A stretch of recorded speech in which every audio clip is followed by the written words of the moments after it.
أعوذ بالله من الشيطان الرجيم. بسم الله الرحمن الرحيم.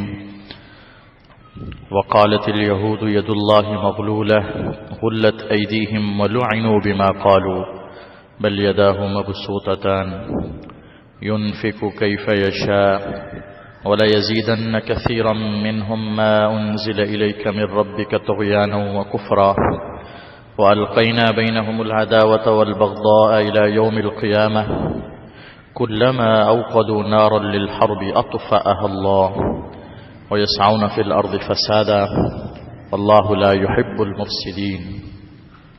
اللہ تعالی نے ارشاد فرمایا اور یہودیوں نے کہا کہ اللہ تعالی کا ہاتھ بند ہو گیا ہے.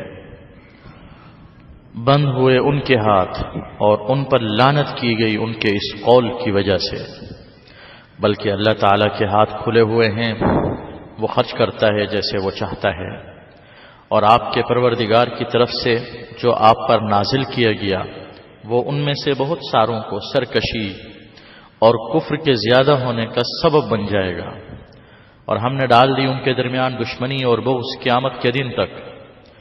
انہوں نے جب کبھی لڑائی کی آگ جلائی اللہ تعالیٰ نے اسے بجھا دیا، اور یہ لوگ زمین میں فساد کے لیے کوشش کرتے ہیں اور اللہ تعالیٰ فسادیوں کو پسند نہیں کرتا.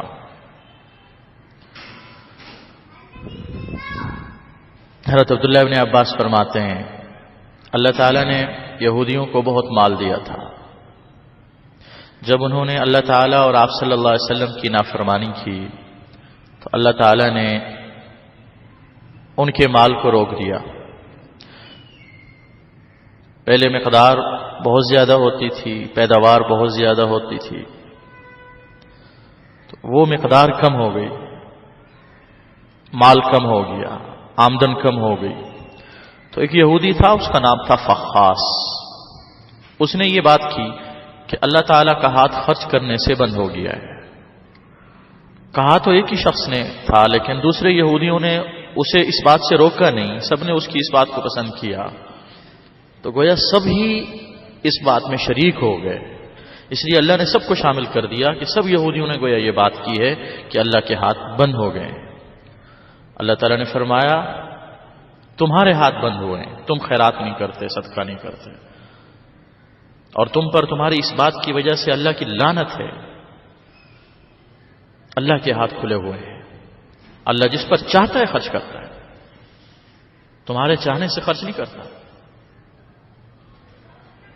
حدیث میں آتا ہے آپ صلی اللہ علیہ وسلم نے فرمایا اللہ کا ہاتھ کشادہ ہے، بھرا ہوا ہے، کوئی خرچ کرنا اللہ کے ہاتھ کو کم نہیں کرتا، وہ رات دن خرچ کرتا ہے.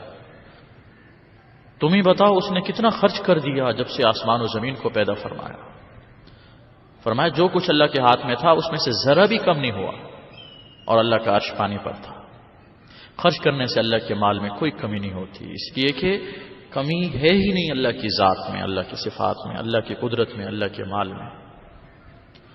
اور اللہ تعالیٰ نے یہ بھی ارشاد فرمایا کہ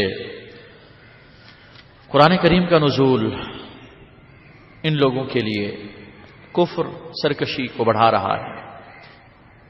یعنی جیسے جیسے قرآن اتر رہا ہے ان کا حسد اور بڑھ رہا ہے، ان کی دشمنی اور بڑھ رہی ہے، اسلام کے ساتھ عداوت ان کی اور بڑھ رہی ہے.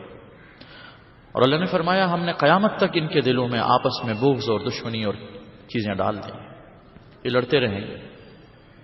چنانچہ یہودیوں کے اندر آپس کے معاملات میں بہت اختلاف ہے، گو کہ وہ اس اختلاف کو باہر نہیں آنے دیتے، لیکن ان میں اختلاف پایا جاتا ہے. اللہ فرماتے ہیں جب کبھی بھی یہ لڑائی کی آگ کو جلاتے ہیں اللہ اس کو بجھا دیتا ہے. یہود وہ قوم ہے جو دنیا میں آگ اور خون کی لڑائی اور جنگ کو پسند کرتے ہیں، سازشیں کرتے ہیں، حالات ایسے بناتے ہیں لڑائیاں ہوں، جنگیں ہوں، قتال ہوں. آپ صلی اللہ علیہ وسلم کے زمانے میں بھی انہوں نے، بنو قریظہ کے لوگوں نے، بنو نذیر کے یہودیوں نے، سب نے مل کر آگ جلائی، لڑوانے کی کوشش کی، مشرکین کو اسلحہ فراہم کیا، مدد کی ان کی، لیکن ہر دفعہ ان کو شکست. فسادی ہیں یہ لوگ. اللہ فرماتے ہیں اللہ تعالیٰ فساد کرنے والوں کو بالکل پسند نہیں کرتا. جو لوگ لوگوں کو لڑواتے ہیں ان کے مزاج میں فساد ہے، ایسے لوگ اللہ کو پسند نہیں۔